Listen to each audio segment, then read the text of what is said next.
We're going to that back seat. I'm moving, chill. Y'all got the cameras on, right? Yes, sir. Head down. Et si le plus grand YouTuber devenu boxeur au monde était menotté dans le jardin de sa propre villa à Miami? Pas d'effets spéciaux, pas de drame scénarisé, juste la lumière crue des gyrophares et le son des sirènes résonnant dans les rues. Ce matin, des agents fédéraux sont arrivés en SUV noir, les menottes brillant sur le trottoir, et Internet a aussitôt été plongé dans une tempête de hashtags Jake Paul arrêté et scandale fraude fiscale. Les accusations?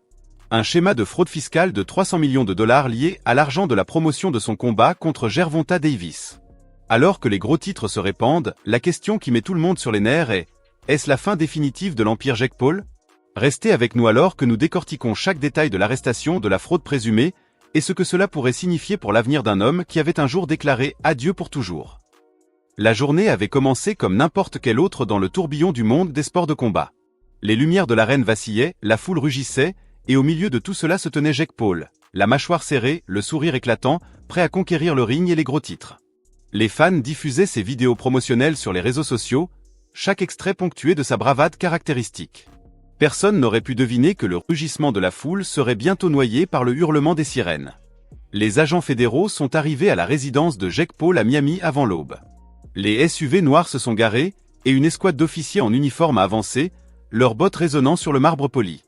L'agent qui dirigeait l'opération observait le jeune athlète à travers la vitre, notant l'expression calme devenue synonyme de la personnalité publique de Paul. Il s'est glissé dans une menotte qui se verrouillerait avant que les dernières lumières vives du ring de boxe ne s'éteignent. Pour l'instant, le monde a ressenti le choc de l'arrestation. En quelques minutes, des hashtags comme Jake ils ont souligné que le combat était un partenariat purement sportif et que Davis n'était impliqué dans aucune affaire ou arrangement fiscal avec Paul en dehors du combat lui-même. Le communiqué mettait en avant l'importance de séparer les accords sportifs des affaires commerciales, une distinction qui s'était brouillée dans le monde des promotions sportives à enjeux élevés. Derrière les gros titres, les enquêteurs ont mis au jour un réseau complexe de comptes, de sociétés écrans et de portefeuilles numériques. Les documents judiciaires, désormais divulgués, décrivaient un tableau de flux d'argent circulant à travers un labyrinthe de structures conçues pour l'éloigner du filet fiscal. La chronologie s'étendait de 2022 à 2025, avec une activité particulièrement intense lors de la préparation du combat de Davis. Les ventes de billets, les partenariats de streaming numérique et les produits dérivés se sont tous conjugués pour générer une vague de revenus. L'ampleur des fonds récoltés, associée à la notoriété de l'événement, a attiré l'attention de l'IRS et du département de la justice. À leurs yeux, l'affaire représentait une tentative sans précédent d'évasion fiscale à une échelle jamais vue dans l'industrie du divertissement sportif. Au matin de l'arrestation, des témoins ont décrit une scène digne d'un thriller. Jake Paul se préparait pour une apparition médiatique où il devait annoncer sa prochaine aventure dans la boxe. La montre de l'agent affichait 7h45, une heure qui allait marquer le début d'une journée qui changerait à jamais sa trajectoire. Le mandat, délivré par le tribunal fédéral, détaillait évasion fiscale à grande échelle, déclaration frauduleuse et dissimulation volontaire de revenus. Alors que les agents fédéraux entraient dans son bureau à domicile, des drones planaient au-dessus du balcon et des experts comptables judiciaires installaient une station temporaire pour collecter minutieusement ordinateurs, disques durs et une montagne de documents. Le bruit des voix des officiers se mêlait au bourdonnement des climatiseurs qui maintenaient la maison high-tech à une température confortable. L'annonce officielle du département de la justice est tombée plus tard dans l'après-midi. Dans un bref communiqué, ils ont confirmé que Paul était en état d'arrestation et que des charges seraient déposées alors que la procédure judiciaire se poursuivait. Le monde retenait son souffle, se demandant si cela serait le dernier chapitre de l'empire de Jake Paul ou simplement un nouveau départ sous des circonstances différentes. La réponse, tel le dernier round d'un combat de boxe, ne se dévoilerait qu'au prochain coup de cloche.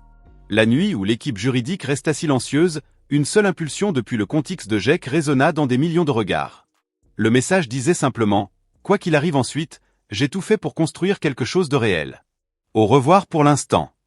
En quelques minutes, la publication disparut, mais les captures d'écran qui circulèrent avant la suppression se répandirent comme une traînée de poudre sur Internet, chacune rappelant brutalement que même les figures les plus puissantes peuvent être réduites à un tweet éphémère. L'image d'un ring silencieux, faiblement éclairé, devint un symbole, un raccourci visuel pour une carrière qui du jour au lendemain semblait s'effondrer. Cela laissa fans et critiques face à une question simple. Était-ce un adieu définitif ou un retrait calculé d'une tempête impossible à contenir? L'effet domino fut immédiat. L'empire de Jake Paul, autrefois bâti sur des vidéos virales, des combats médiatisés et une société de promotion en pleine expansion, ressentit soudain les secousses de l'incertitude. Les sponsors, qui voyaient auparavant sa marque comme un moteur fulgurant, se retrouvèrent en pause, réévaluant des contrats risquant d'être associés à une figure sous enquête fédérale. Les plateformes de streaming aussi suspendirent les accords en cours, craignant d'être entraînées dans des complications juridiques.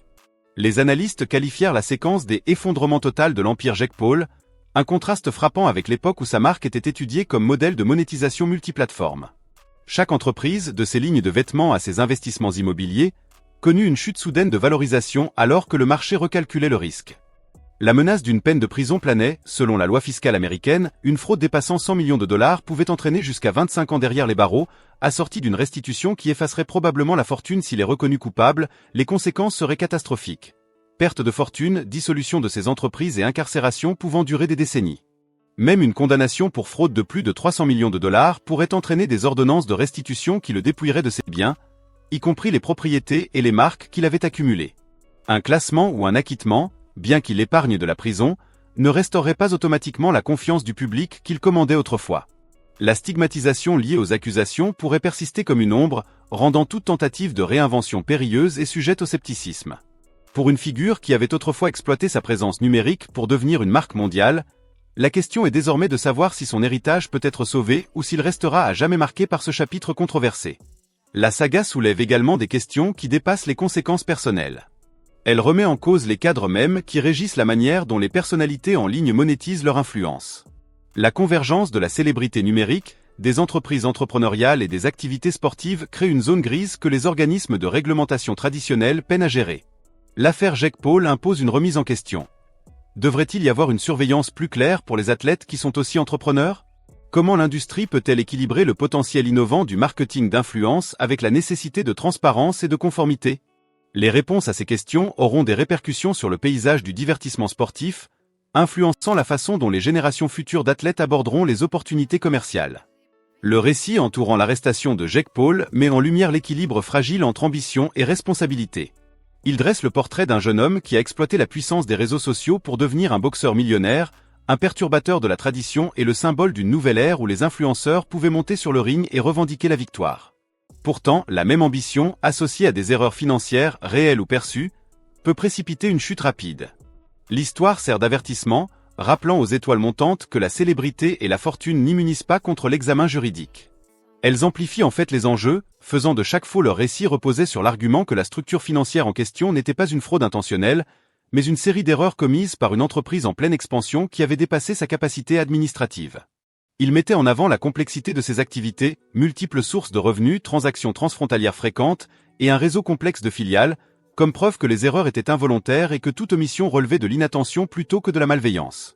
Cependant, l'accusation répliqua avec une exposition tout aussi détaillée du caractère intentionnel des actes répréhensibles.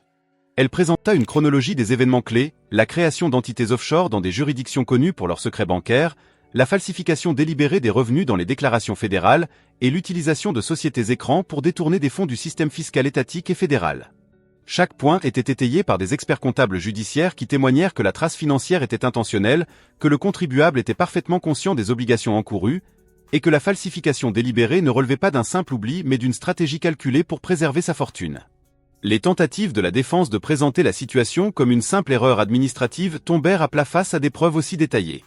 Dans les semaines qui suivirent, la perception publique de Jake Paul changea radicalement. Les réseaux sociaux, qui avaient été le tremplin de sa popularité auprès de millions d'abonnés, devinrent un champ de bataille d'opinion. Le récit du garçon ayant bâti un empire à partir d'une vidéo de farce dans sa chambre se retrouvait désormais juxtaposé à des images d'inculpation et à la réalité brutale d'un péril judiciaire. Les commentateurs débattaient pour savoir si l'affaire était une erreur judiciaire, une mesure punitive contre une figure perturbatrice, ou une réponse légitime à une violation flagrante des lois fiscales. Le ton de la conversation évolua, passant de l'admiration au scepticisme, du battage médiatique à la critique, et ce changement résonna au-delà de la sphère Internet jusque dans le paysage culturel plus large. Au cœur de la tempête, les conséquences commerciales se déployèrent avec la même rapidité que le cycle médiatique. Les sponsors commencèrent à reconsidérer leur association avec l'ambiguïté du message n'a fait qu'approfondir le mystère entourant sa sortie soudaine. La phrase « Adieu pour toujours » est elle-même devenue un symbole dans le récit de sa carrière. C'était une expression succincte qui saisissait le paradoxe de son ascension et de sa chute, la nature éphémère de la célébrité en ligne et l'érosion inévitable qui accompagne une ambition incontrôlée. Dans une culture qui célèbre souvent l'ascension rapide des personnalités numériques, l'idée d'un adieu définitif a touché une corde sensible. Elle a suscité des discussions sur la viabilité d'un modèle reposant fortement sur la viralité, La monétisation rapide et une soif d'attention sans limite. L'expérience de Jake Paul était-elle un avertissement pour les aspirants influenceurs, ou simplement une erreur individuelle dans une tendance plus large? Alors que l'affaire judiciaire avançait, l'influence de Jake sur le monde du sport ne disparaissait pas totalement. Les analystes ont noté que, malgré le scandale, son impact sur l'intégration de la boxe et du divertissement restait indéniable. Le simple fait qu'une personnalité YouTube ait pu franchir le cap du combat professionnel avait ouvert une nouvelle voie de monétisation et d'engagement du public. L'industrie se retrouvait désormais confrontée à la nécessité de s'adapter, de trouver un équilibre entre l'attrait de l'influence des célébrités et les exigences de conformité et de standards éthiques. La question demeurait: le paysage du divertissement sportif allait-il évoluer pour intégrer ces nouvelles formes de monétisation tout en évitant des controverses similaires? La conversation plus large sur la responsabilité des influenceurs prenait également une nouvelle urgence. Beaucoup soutenaient que la montée des influenceurs sur les réseaux sociaux, en particulier ceux qui avaient rassemblé d'immenses audiences sans intermédiaire traditionnel, avait créé une faille dans la surveillance réglementaire. L'affaire Jake Paul est devenue un point central de ce débat, suscitant des appels à de nouvelles politiques pour garantir que les influenceurs respectent les lois fiscales existantes, divulguent leurs transactions financières et maintiennent la transparence dans leurs activités commerciales. Le besoin de clarté réglementaire était évident. Le vide réglementaire précédent avait permis non seulement l'émergence d'une nouvelle classe de célébrités, mais aussi l'exploitation de failles fiscales.